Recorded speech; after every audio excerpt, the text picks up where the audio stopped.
Hey, this is Witch's Hex, and before we get into the run, I want to briefly talk about the capture setup we have here.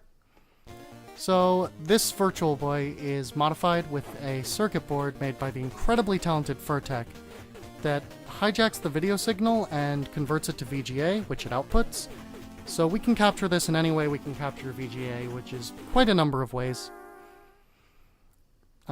This doesn't remove any of the functionality of the Virtual Boy normally, so if you want to take out that VGA cord or even leave it in and, put it up on its stand and look through the eye holes, it'll still work.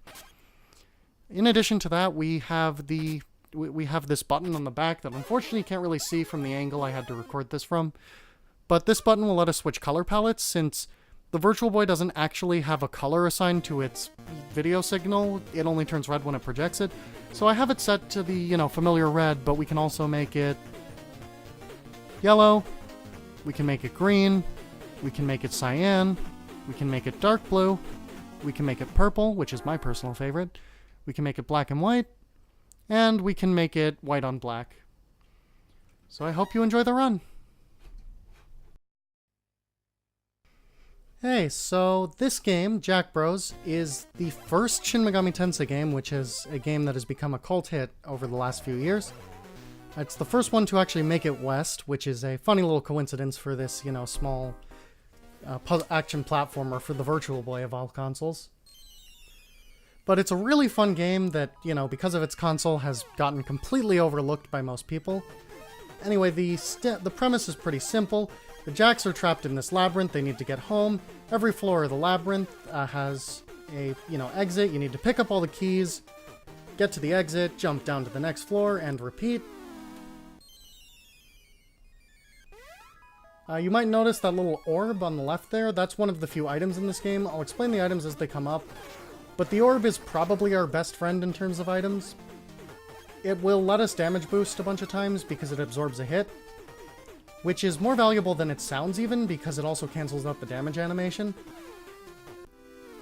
So here we come to our first boss, and the strategy here is different depending on how many orbs you have, but with 2 orbs, we can literally just stand in her face and tank her. So 1 cycle, done. She'll duck back into the ground after a cycle, but we do that fast enough so that it doesn't happen. This is only possible with the character we're playing as, Jack Ripper. Jack Ripper is by far the fastest character. The other characters have projectiles, but he can do a lot more damage just at melee range. He also has the fastest walking speed. He is by far the best character, both in terms of the run and in terms of casually.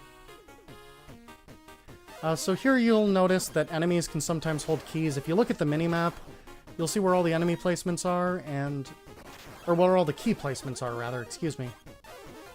And you can use that to track the enemy movement since their patterns are random. So by watching that, I can tell which way I need to go and how to track them down. So this floor has a lot of damage boosting. You just need to pick up all the keys, but you're going to get hit by a couple bombs, you're going to get hit by the jack traps in the floor. There's not, it's just walk through them, it's okay.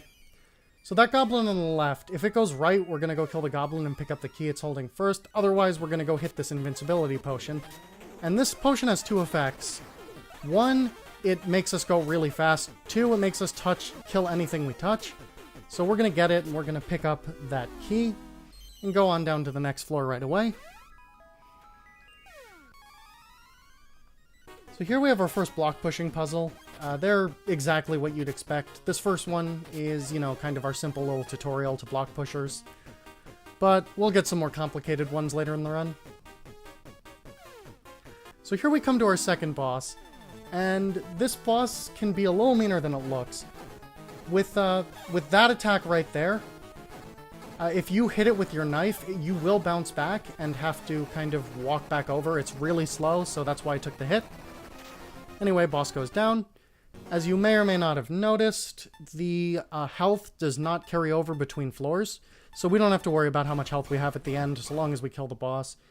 Which, leads to a lot of strategies on bosses, which just, let's do as much damage as fast as possible, and not worry about how much health we'll have afterwards, so long as we can manage to keep ourselves alive. So these little crushy blocks come. They'll try to smush you in between. We're going to get hit by them quite a bit in a few places. They're called Paradise, which is a bit of a weird name, but okay.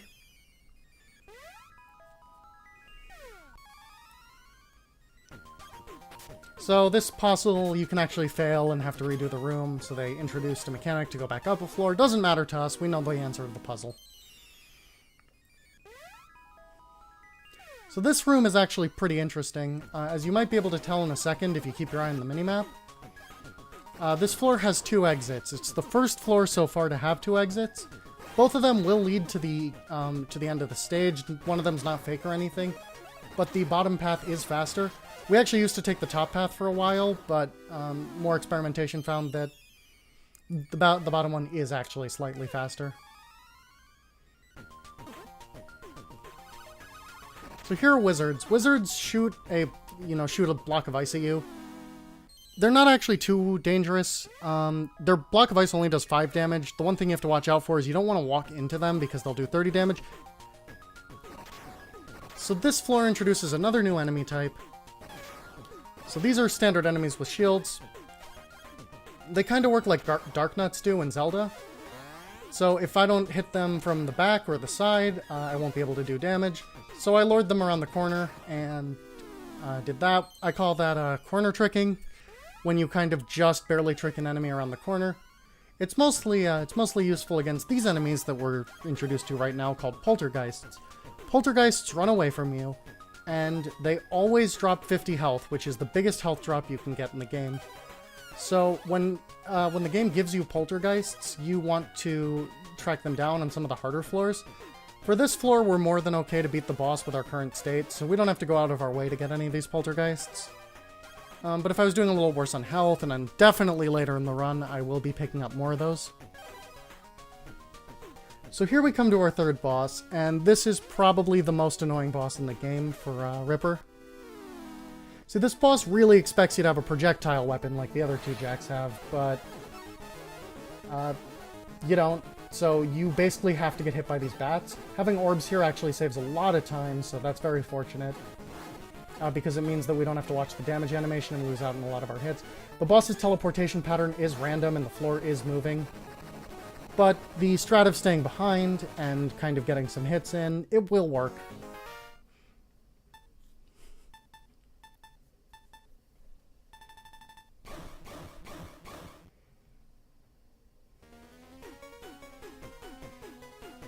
So here we go into Dragon's Belly, and this is where the game's difficulty starts to ramp up.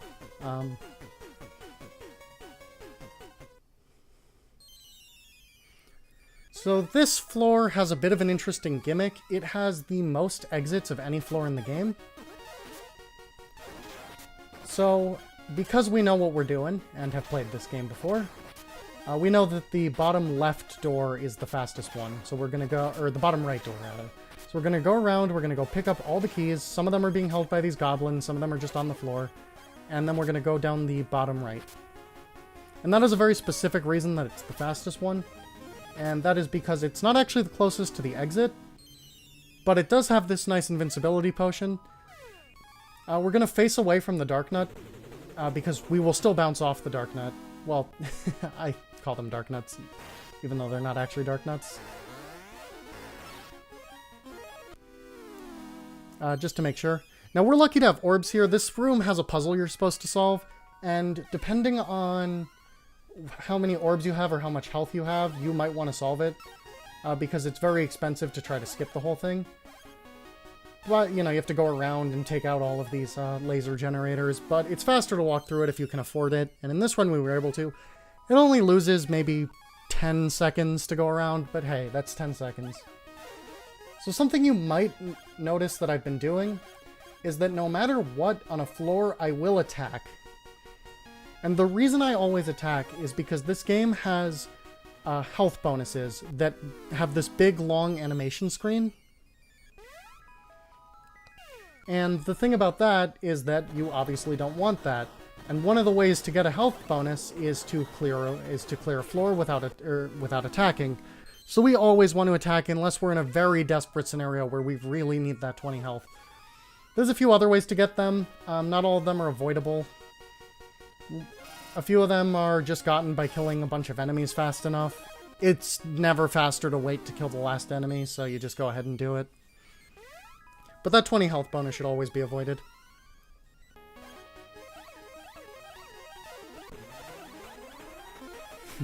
So, yay, free invincibility potion there. Got to clear that room a little faster. This room also has a bit of a puzzle in it. You're supposed to go down and around and, you know, do a block pushing puzzle. But it's substantially faster to do that. I actually get hit by the fire instead of walking through the statue because I'm on low health. And the fire does 20 damage and the statue does 30 damage. So, just to be safe, I got hit by the statue. So, let's talk about those stars in the bottom left that you might be noticing. So those are Jack Stars, and they enable us to do a special attack. Now, in a regular room, it'll kill all enemies, but in a boss room, it'll deal damage to a boss. And considering this boss and the fact that we are on low health, we're going to have to use some Jack Stars. It isn't faster to use Jack Stars against a boss while playing as Jack Ripper. They do damage slower than you would with the speed of the animation. But considering that we were on 23 health, if we were to play the boss safely enough, it would have taken longer. So we just use a bunch of Jack Stars there. The further in the run you get, the more useful they get. We don't use any of them before this point unless things get really, really desperate.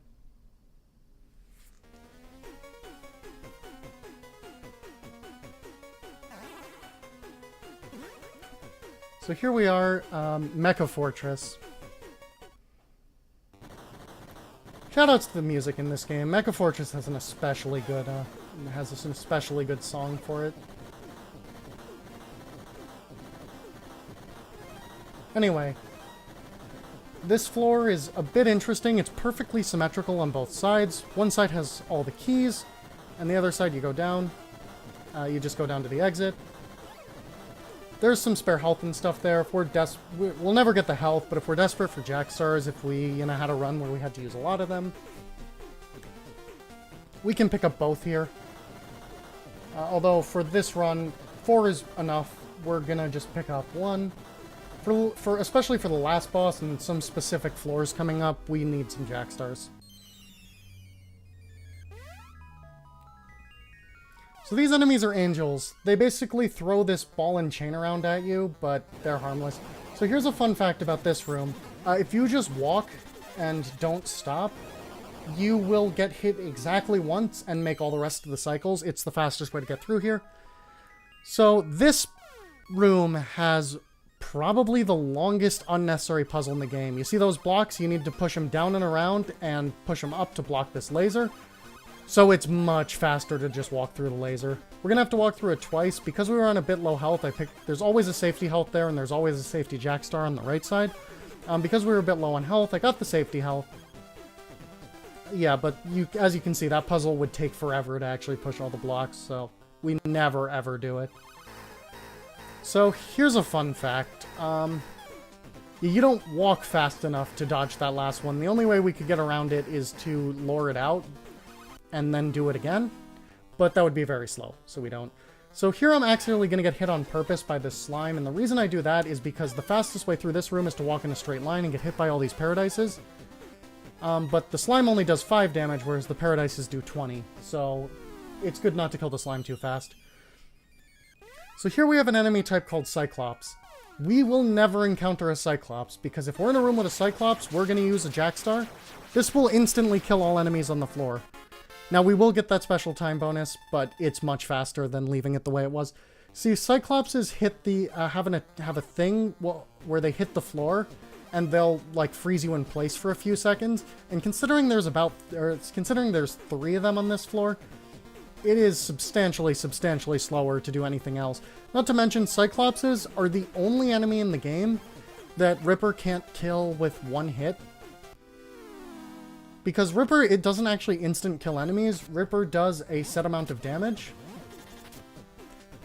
that is just enough to kill anything in the game except for those. So anytime we encounter a floor with those on there, I will be using a Jack Star immediately. So this part's a bit interesting. We're actually going to go up and down and up again. So we need to come here to get the keys. And then we need to take this teleporter back up. We need to solve the same puzzle twice in reverse, but that's okay. The solution's actually different from the other side. But it's faster to walk through that way than it is to go around the intended way. We could lure out those paradises to save time, but it wouldn't be fast. This floor gives you a bit of health, so, you know, you're usually on low health when you get here, but you can pick them up. You will get hit by one of these things. It's too slow to dodge it twice, but there's a free 20 health to make up for it. So this floor has ghosts in it. We're gonna do what I call corner tricking to most of the ghosts. If an enemy is in a corner that's gonna run away, namely a ghost, we can get it before it would dash, because our attack will actually connect before Jack is considered on the tile aligned with it, and that'll get us some nice free health for the boss. So here's a fun fact. The teleporters make you invincible for a couple seconds. So that actually lets us just walk through that enemy without having to worry about it. So this floor basically is a, you know, they give you an invincibility potion. That's always there. You go kill all the goblins, you pick up the keys, and then you leave. So this is floor number 2. Now, something you might notice I do with these is I walk as far as possible before using the Jackstar. The reason I do that is because if an enemy drops a useful item, that will give it the maximum amount of time to get over there before it despawns. It's an incredibly minor thing and unlikely to actually have an effect, but it's no harder to do, so it's worth doing. So what you're supposed to do here is lure the generators in a direction, or lure the laser generators there in a direction and keep them from hitting you. However, they're very unlikely to hit you either way, and even if they did hit you, it's super slow to actually lure them and push the blocks. So we're just going to go straight to the boss. Decided to take a bit of safety health there just in case. I noticed that I didn't attack on that floor in order to get that. So here we have this next boss. This one is kind of an interesting case. This boss has a lot of health, as you can tell by the health bar at the bottom of the screen. But it's not actually all that difficult. It's probably the easiest boss in the entire game. You can really just stand here and hit it. These spikes on the floor will come up and hit you. You can dodge them if you're fast, but that would be time not hitting the boss, so it's not worth doing. That boss had 2 attacks. One did that fire breath, did 30 damage, and the other just pushed you backwards, which was not a big deal, because we can move forward fast enough. Anyway, that boss is down, and now we're on to Crystal Palace, and if you've ever played this game before, you will know that Crystal Palace is where most casual players will just stop. This level is brutal. The rest of the game is not easy, including Mecha Fortress, but Crystal Palace is on its whole nother level. You need to be very careful constantly. You need to know what you're doing. You need to know exactly where you're going. It is not easy. It is not an easy level.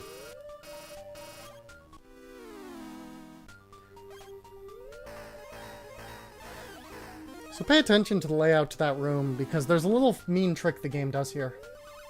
But before we get to that, you see, we need to do this block pushing puzzle, and they decided to put a wizard in this room. And because the wizards teleport randomly, they can randomly lose you time by forcing you to wait to push the block. And even casually, that's frustrating, because your health does tick down with time. It also has another chance to do it here. And it does. Anyway, we call that wizard blocking when that happens. It's one of those little things. It doesn't actually lose you all that much time, but, you know, it's a little frustrating when you're just sitting there and like, oh, I got wizard blocked. Completely out of my control there. So we're going to damage boost up here. This is one of those cases where we take 20 damage, but they put a 20 health there. There's some ghosts here if you really need the health. We don't. It would require some very specific bad luck to need to kill those ghosts there. Casually, you should probably do it. You will need the health, but we're alright. So yeah, these little black area, or these little, you know, areas you can't see, those are called dark zones. You just can't see what's underneath them. So there's, you know, some places you can't actually step, you know, some little, like, holes that you can't get in. Anyway, here's another slow puzzle. You're supposed to push those blocks to, you push one at the top to block the laser at the top, and you push one down to block the one at the bottom. But that is very slow. It's also slow to walk all the way back around, so we take that teleport that's meant for if you kind of, you know, soft lock the room, and we just use it to get back up faster since you keep keys. Anyway, this health room is basically a health generator. So the way this works is that the reason behind that is because these little laser generator enemies, they have very high drop rates for very good things. Like, we got a bunch of health, we got some orbs, we got an invincibility potion, those are great. This is another room with Cyclops. See, we briefly got to see one this time.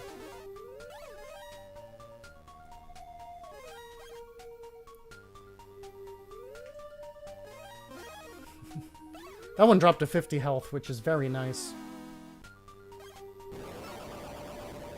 So yeah, free Jack Star there. We want to be paying attention and make sure that we pick up a few Jack Stars, because the more Jack Stars we have, the less health we have to grind. We also have orbs here, which is nice because it means we can damage boost through more of this fire. Because, you know, the fire, getting hit by the fire is slow. So we took one damage boost in order to get through there fast.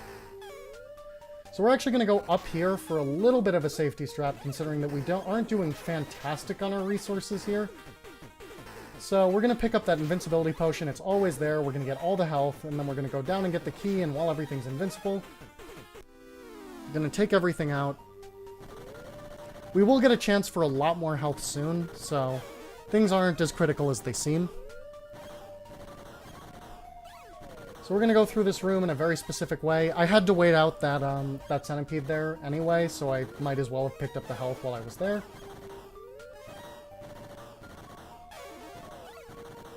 So yeah, we want to just go through this way to pick up the keys. The exit's always over there.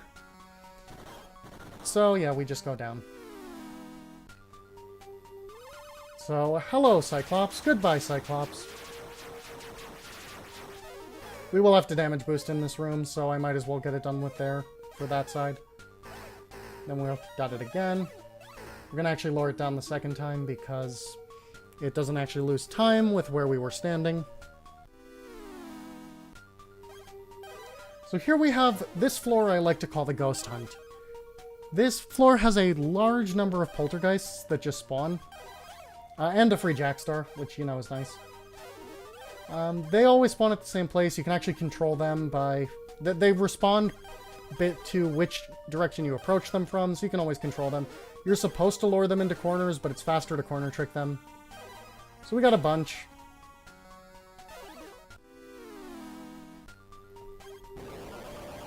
So this floor is basically, it's got these fire statues and it's got these dark nuts. There's a key at one end and there's an exit at the other. If we're very lucky, the dark nuts will drop an invincibility potion. That speeds up this room pretty substantially. The invincibility potions aren't as good as you might think. Mostly because they wore off. Oh, we got lucky there. But in this room, it's one of the few... They wear off when you drop down, but in this room, it's one of the few it's one of the few instances where a room is long enough that you really want one. Again, in no circumstance does it save that much time. For the level of randomness in this game, time is actually extremely consistent, because it always kind of curves out. Even if you don't get something you want in some place, you're very likely to get it in another place. So there's a 50 health up here, so I just grab it there just for safety. It's not very far out of the way. And then we go down. This is our last normal floor. If you've ever played Pokemon, Gen 1, this is Sabrina's gym. We've got all these teleporters that go around the room, and we need to know the pattern. Fortunately, we do know it, and it's down, left, up, right. So there's 2 keys in every one of these little sub-rooms. One's always held by a dark nut, and one is always on the floor at the corner. And here's a little way you can tell. It's always on the opposite side of the one you want to go through if you're going through this optimally. So that's a little remembering tech here. Anyway, here we are up to Beelzebub, which is our final boss, and this boss is hard. So there's this paradise that's always going up and down. You want to move slightly away from the boss just to get it to stop. But it won't go up or down when it's hit you, so if you miss your chance, you have to wait out a whole nother cycle if you don't want to be hit. You actually can't move while the boss health is filling, which was a shame because we were standing in the worst possible spot there. But oh well. See, we're gonna have to take a bunch of hits here because it's faster. The boss has 2 attacks. One is those one shoots out these little bugs that are very annoying, and the other shoots out the little balls. We do have all of our Jack Stars. Reminder that using them is slower, but you know, because most of our strategy for this boss, especially with this character, is it's faster to just tank it. If we actually had to dodge, it would be, you know, it would be slower to not use the Jack Stars. So we're gonna use the Jack Stars. We're gonna dodge a little bit because ideally we would have more Jack Stars here. It's okay. Something that's great about this game is that if you are experienced with it and you know what you're doing, you can really, like, you can make any setup work if you know what you're doing. No luck will make a run uncompletable. You just need to match your strats to what you need. Once the boss is dead, we can't die to the paradises. Anyway, that brings us to game. So yeah, thank you for watching this video. I'm gonna leave the credits in the video, but I'm gonna, you know, cut my mic here. So I hope you enjoyed it, and yeah, thanks for watching.